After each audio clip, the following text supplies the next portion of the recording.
El dolor de un corazón roto es un eco que resuena en toda el alma, especialmente cuando ese dolor proviene de aquellos a quienes más amaste y por quienes más te sacrificaste. Durante años, fui el pilar invisible, el sostén olvidado de una familia que construí con cada gota de mi sudor y cada pedazo de mi esperanza.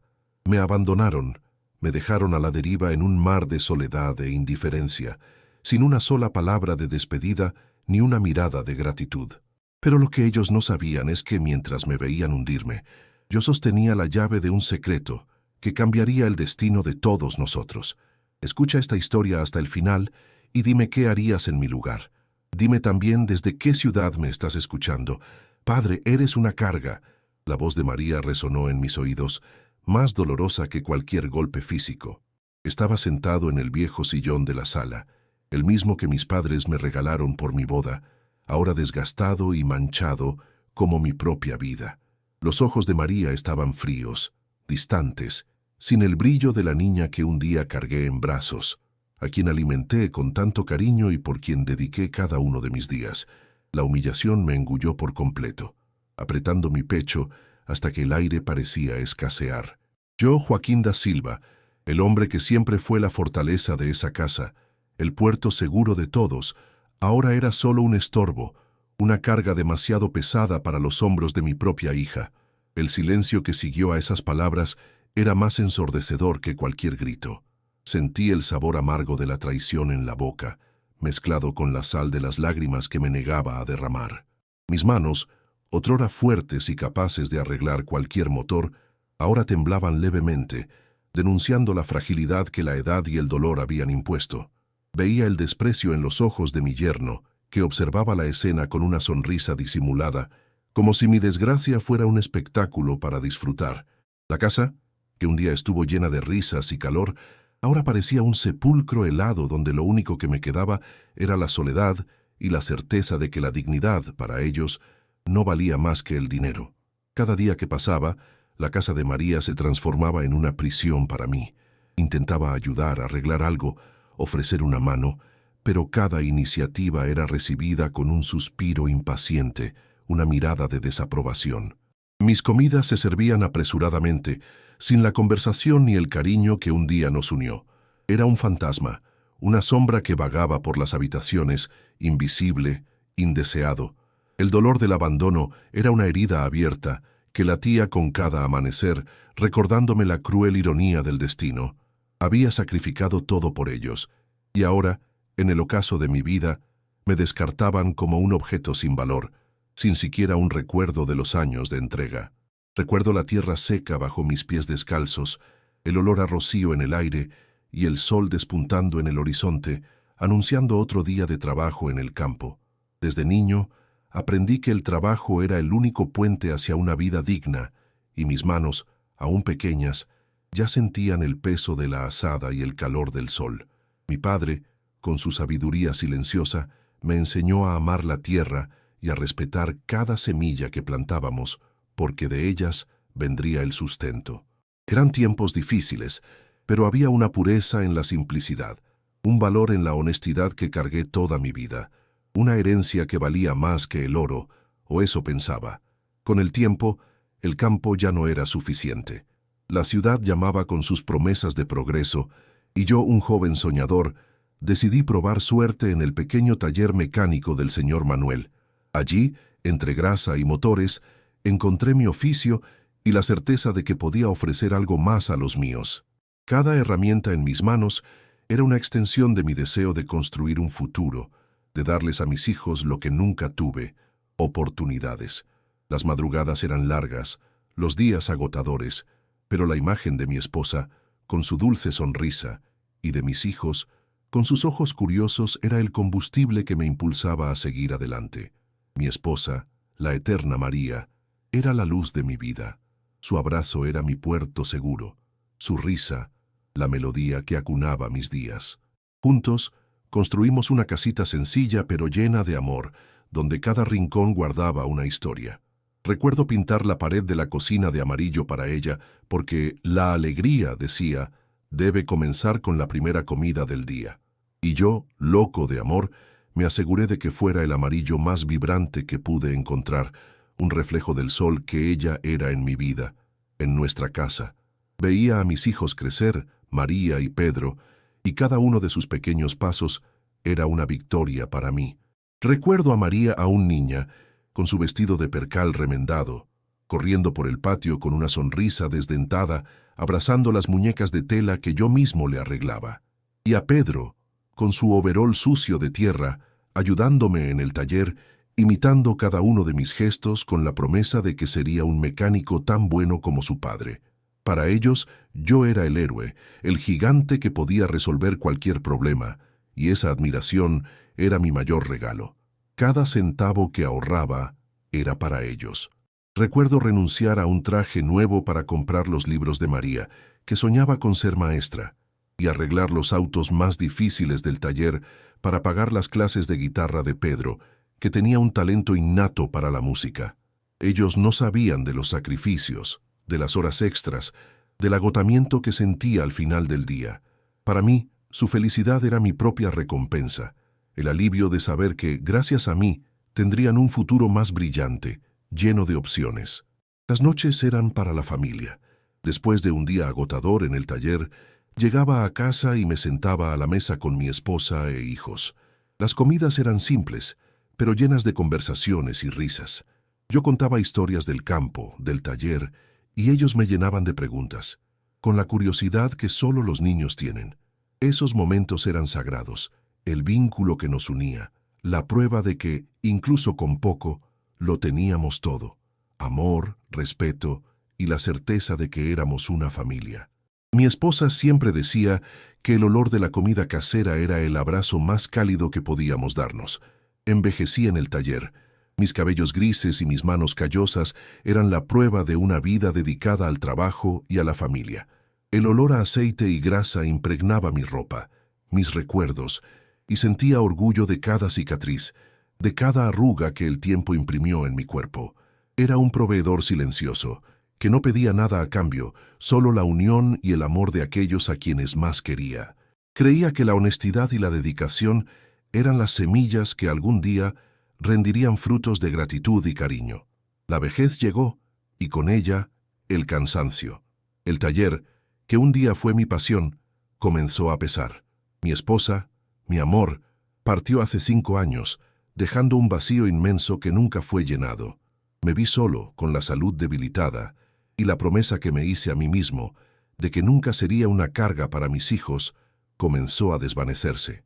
Pensé que al mudarme a la casa de María, encontraría el calor y el cuidado que siempre les di, un intercambio justo de amor y afecto.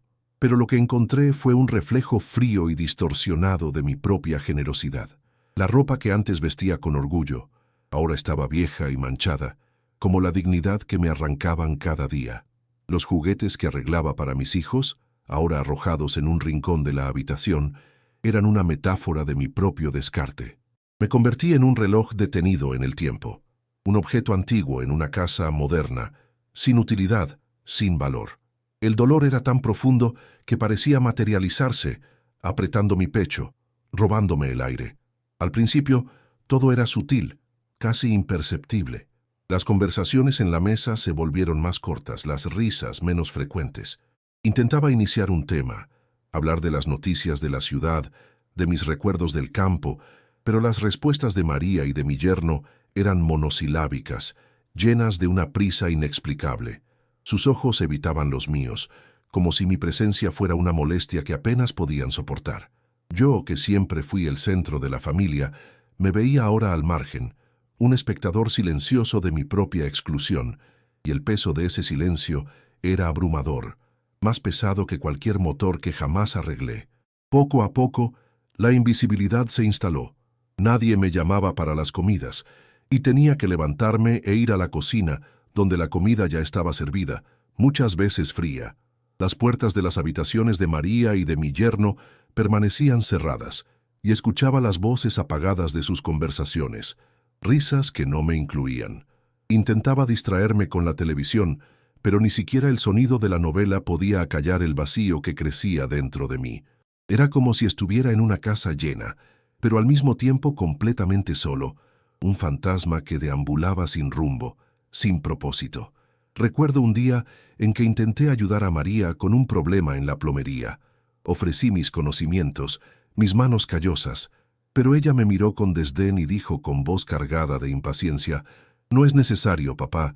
Ya llamé a un profesional. Ya no tienes edad para eso».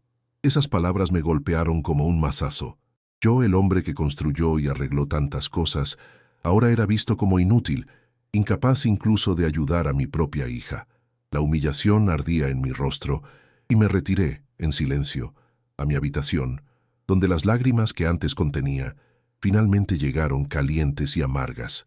Las reuniones familiares se convirtieron en un suplicio. Veía a María y a Pedro, con sus familias, reunirse alrededor de una mesa abundante, riendo y celebrando, mientras yo me quedaba en un rincón, casi olvidado. Las preguntas sobre mi salud eran superficiales. Las conversaciones, protocolares, hablaban de sus trabajos, sus viajes, sus planes, y yo sentía que no había espacio para mí en ese nuevo mundo que habían construido, aquel que había dedicado su vida para que ellos pudieran tenerlo todo. Ahora estaba excluido de su propia felicidad, un vínculo que había sido cortado, un recuerdo inconveniente que preferían ignorar. El desprecio era tan palpable que podía sentirlo en el aire. María me daba tareas simples, como regar las plantas o recoger el periódico, como si fuera un empleado y no su padre. Su tono de voz era siempre condescendiente, y sus palabras, aunque no fueran abiertamente crueles, cargaban un peso de indiferencia que me hería más que cualquier insulto. Me daba cuenta de que, para ella, yo era solo una carga, una responsabilidad que le impedía vivir la vida que deseaba. Y esa constatación, más que cualquier otra cosa, me hizo ver que el amor que había cultivado durante tantos años se había marchitado, convirtiéndose en polvo en sus manos.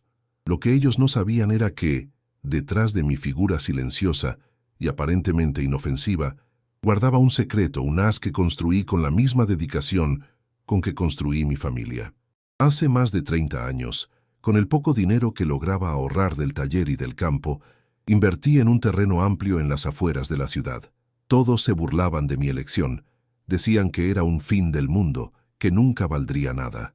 Yo solo sonreía, una sonrisa que escondía la intuición de que ese pedacito de tierra, algún día, sería mucho más que un simple terreno. Lo llamaba mi pedacito de tierra y lo visitaba en secreto, imaginando el futuro. Plantaba algunos árboles, arreglaba la cerca, lo mantenía siempre limpio y cuidado, como si fuera un jardín escondido de mi alma. Nadie de la familia jamás supo de la verdadera dimensión de esa inversión, ni del potencial que yo veía en él. Mi plan era simple: revelarlo en el momento adecuado, como una herencia grandiosa para mis hijos y nietos, un legado que los protegería y les daría seguridad, un regalo de un padre que siempre quiso lo mejor para su descendencia. Y el tiempo, con su sabiduría implacable, probó mi visión.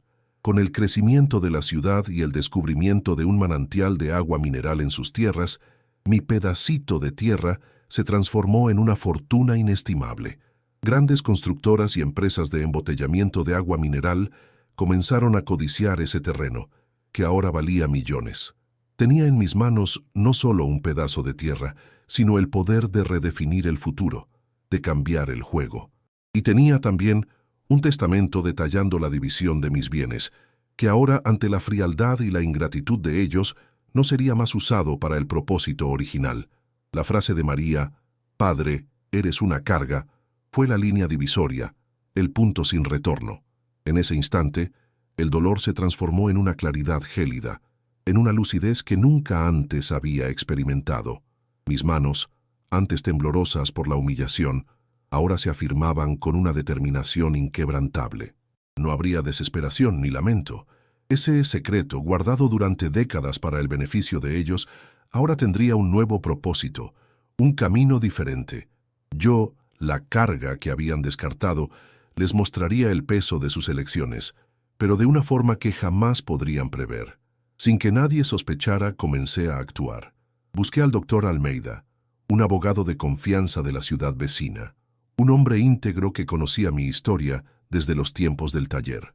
Él, con su discreción, escuchó mi relato, y en pocas semanas el testamento que había redactado, aquel que destinaba el terreno a mis hijos, fue modificado. María y su esposo, por su ingratitud, fueron excluidos de la herencia de ese bien que ahora valía una fortuna. El sentimiento no era de venganza, sino de una justicia silenciosa, una reparación moral que me debía a mí mismo.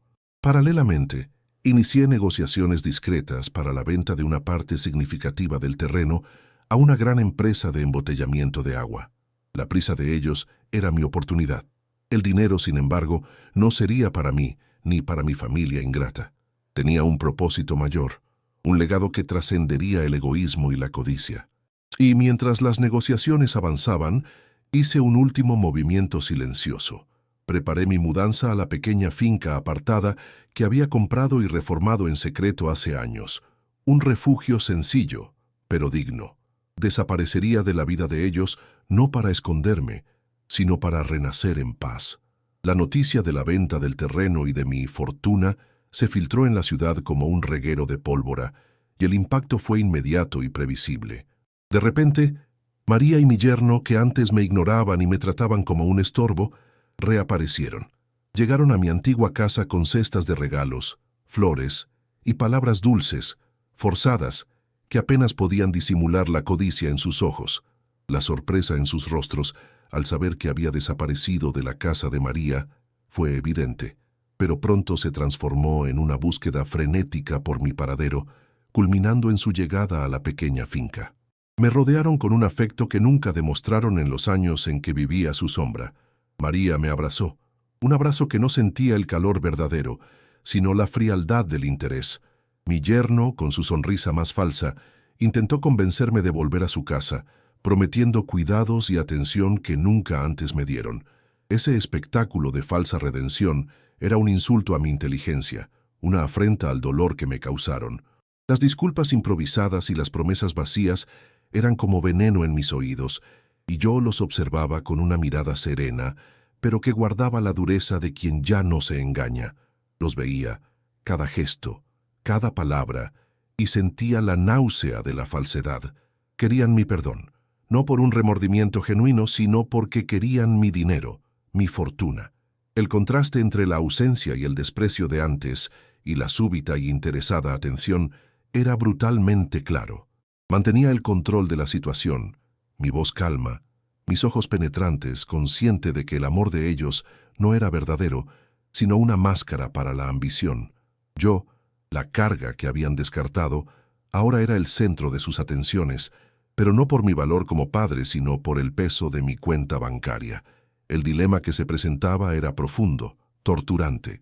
¿Podría yo, Joaquín da Silva, simplemente darles la espalda a aquellos que me rechazaron y disfrutar de mi fortuna en paz? ¿O debería, a pesar del dolor y la traición, encontrar en mi corazón la capacidad de perdonar, de darles una nueva oportunidad, aun sabiendo que su amor estaba motivado por el interés? La respuesta no estaba en la venganza, sino en la justicia, no en hacerlos sufrir el mismo dolor que sentí, sino en mostrarles el valor de la generosidad, un valor que ellos habían olvidado. Decidí que el verdadero valor de un padre no se mide por lo que lleva, sino por lo que construye y, sobre todo, por lo que es capaz de ofrecer a aquellos que realmente lo necesitan. Mi fortuna no sería usada para saciar la codicia ajena, ni para alimentar un rencor que solo me destruiría. Sería un faro de esperanza para aquellos que, como yo, fueron olvidados y desvalorizados. Instituciones de caridad, orfanatos, hogares de ancianos abandonados, personas que nunca me conocieron, pero que necesitaban una mano amiga. Para ellos sería mi legado, la prueba de que la vida, incluso en sus momentos más oscuros, puede florecer en actos de bondad, y así, con el corazón en paz y el alma ligera, comencé a reescribir mi legado. Mi historia no sería la de un hombre amargado por la ingratitud, sino la de alguien que encontró en el descarte la fuerza para redefinir lo que realmente importa en la vida. Miro hacia atrás y veo cada sacrificio, cada lágrima, y sé que nada fue en vano. El dolor me mostró quién era realmente y qué valoraba de verdad. Ahora, en mi finca, rodeado por la naturaleza y la certeza de que estoy haciendo lo correcto, encuentro la verdadera libertad. ¿Y tú? ¿Qué harías si al verte como una carga, descubrieras que el verdadero peso era un secreto que podría cambiarlo todo? ¿Y cómo usarías esa nueva libertad para vengarte, perdonar o redefinir lo que realmente importa en la vida?